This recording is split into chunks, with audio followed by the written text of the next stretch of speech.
అందరికీ నమస్కారం. నా పేరు శ్రీనివాస్. మీరు చూస్తున్నారు Srinu social connect YouTube channel. Friends, ఒక మంచి టాపిక్‌తో మీ ముందుకైతే వచ్చా. ఒక్కొక్క లైక్ ఇచ్చి సపోర్ట్ అయితే చేయండి. నా ఎక్స్‌ప్లనేషన్, నా వీడియోస్ ఏమన్నా నచ్చితే సబ్స్క్రైబ్ చేసుకొని సపోర్ట్ అయితే చేయండి. ఇంకా మంచి మంచి టాపిక్స్‌తో, మంచి మంచి వీడియోస్‌తో మీ ముందుకైతే వస్తా. ఇక లేట్ చేయకుండా టాపిక్‌లోకైతే వెళ్ళిపోదాం ఫ్రెండ్స్.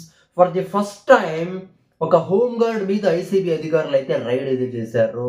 ఒక హోమ్ గార్డ్ మీద రైడ్ చేసిన తర్వాత 20 కోట్ల 20 కోట్లకి సంబంధించిన ఆస్తులైతే బయటపడ్డాయి. చూడండి ఫ్రెండ్స్, ఏంటిది? ఒక హోమ్ గార్డ్ పరిస్థితే ఇలా ఉందంటే మన ఇండియాలో ఇక చూసుకోండి. అసలు మన ఇండియా నిజంగా పేద దేశం అని చాలా మంది అంటారు. కానీ బ్లాక్‌లో లెక్కలేనంత ఆస్తులైతే దొబ్బేస్తా ఉన్నారు. ఒక ఫ్యామిలీకి 20 కోట్లు అవసరమా? అవునా కదా! ఒక హోమ్ గార్డ్‌గా పనిచేసే ఒక ఫ్యామిలీకి 20 కోట్లు అవసరమా? అవసరమంటే అవసరమే. ఎందుకంటే మనిషికి ఆశ జాస్తి. అవునా కదా! ఎంత సంపాదించినా చాలదు. అన్యాయంగా చంపల్లా, సచ్చేటప్పుడు ఏమి ఎత్తుకొని పోడు. అవునా కదా! దీని గురించి మనమైతే మాట్లాడుకుందాం. అసలు ఆంధ్రప్రదేశ్ విజయనగరం జిల్లా ఒక జిల్లా పోలీస్ కార్యాలయంలో హోమ్ గార్డ్‌గా పనిచేస్తున్నాడు శ్రీనివాసరావు.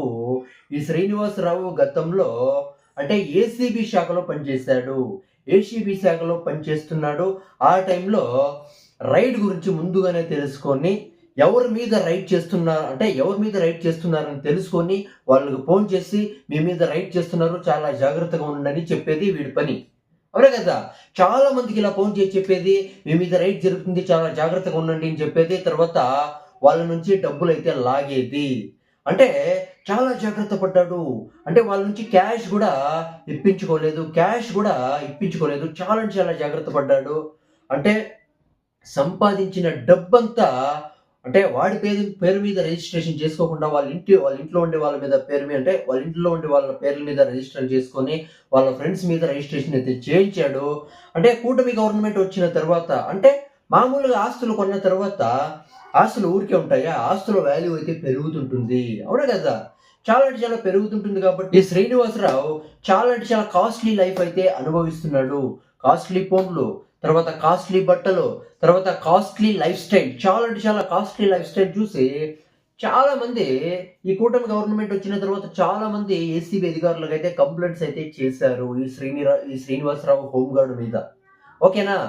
అంటే ఈ శ్రీనివాసరావు లైఫ్ స్టైల్ చూసి నిజంగానే వాళ్ళే షాక్ అయితే అయ్యారు. నిదానంగా గమనించారు. అంటే గురువారం అంటే ఈరోజు రైడ్ అయితే చేశారు. విశాఖపట్నం తర్వాత గుర్లా తర్వాత విజయనగరంలో ష రైడ్స్ అయితే చేశారు. ఈ రైడ్స్ చేసిన తర్వాత తెలిసిందేమంటే చాలా చోట్ల 20 కోట్ల ఆస్తులైతే అన్యాయంగా సంపాదించాడు ఈ శ్రీనివాసరావు అనైతే వాళ్ళకైతే తెలిసింది. ఎంత దరిద్రం రా! ఒక హోమ్ గార్డ్ 20 కోట్లు సంపాదించినాడంటే అవసరమా 20 కోట్లు? సచ్చేటప్పుడేమన్నా ఎత్తుకొని పోతాడా? అవునా కదా!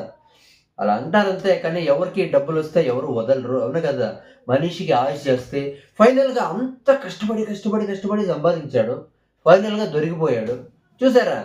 అసలు ఎంత సాధ్యమో అంతే సంపాదించండి. ఆరాంగా బ్రతకండి. అవునా కదా! అన్యాయంగా సంపాదించొద్దు. ఓకేనా? ఇక దీని గురించి మీరేమనుకుంటారో కామెంట్ అయితే చేయండి. ఒక హోమ్ గార్డ్ పరిస్థితే ఇదైతే మన ఇండియాలో.